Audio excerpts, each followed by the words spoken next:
আসসালামু আলাইকুম। আজকে আপনাদের মাঝে এই ফলটা পরিচয় করাই দিব। এই ফলটা আমাদের বাংলাদেশে সচরাচর এখনও খাওয়া শুরু হয়নি।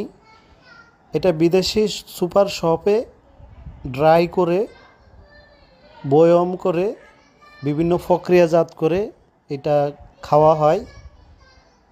এটাকে আমরা বাংলা ভাষায়, আমাদের আঞ্চলিক ভাষায় এটাকে বলা হয় ডুমুর ফল।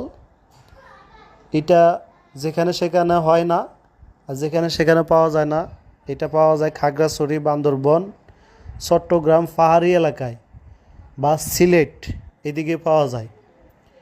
তো এই ফলটা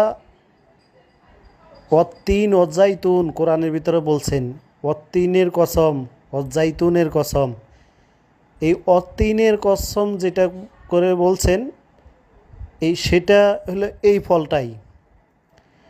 তো এই ফলটা নারী পুরুষ উভয়ই খেতে পারেন। এটার অনেক আছে, অনেক উপকারিতা আছে, অনেক গুণাগুণ আছে। এই পাতারও অনেক গুণাগুণ আছে। এই পাতা দিয়ে সাধারণত আমরা পাঙ্গাস মাছ, তারপরে মাগুর মাছ যখন খাই সাদা করে, তারপরে রান্না করে খাই। তো আমরা বাংলাদেশে এটা ভাজি করে খাওয়া যায়, তারপরে এটা বিভিন্ন গুঁড়া মাছের সাথে দিয়ে খাওয়া যায়, আবার ফাঁকলে মধু দিয়ে খাওয়া যায়। ধন্যবাদ। আসসালামু আলাইকুম। আজকে আপনাদের মাঝে এই ফলটা পরিচয় করাই দিব। এই ফলটা আমাদের বাংলাদেশে সচরাচর এখনও খাওয়া শুরু হয়নি। এটা বিদেশি সুপার শপে ড্রাই করে, বয়ম করে, বিভিন্ন প্রক্রিয়াজাত করে এটা খাওয়া হয়।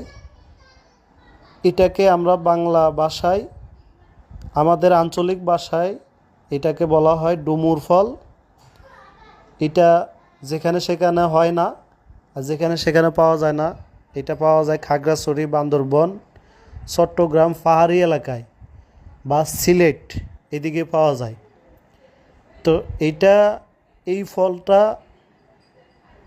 অত্তিন অজাইতুন কোরআনের ভিতরে বলছেন, অত্তিনের কসম, অজাইতুনের কসম। এই অত্তিনের কসম যেটা করে বলছেন, সেটা হলো এই ফলটাই। তো এই ফলটা নারী পুরুষ উভয়ই খেতে পারেন। এটার অনেক আছে, অনেক উপকারিতা আছে, অনেক গুণাগুণ আছে।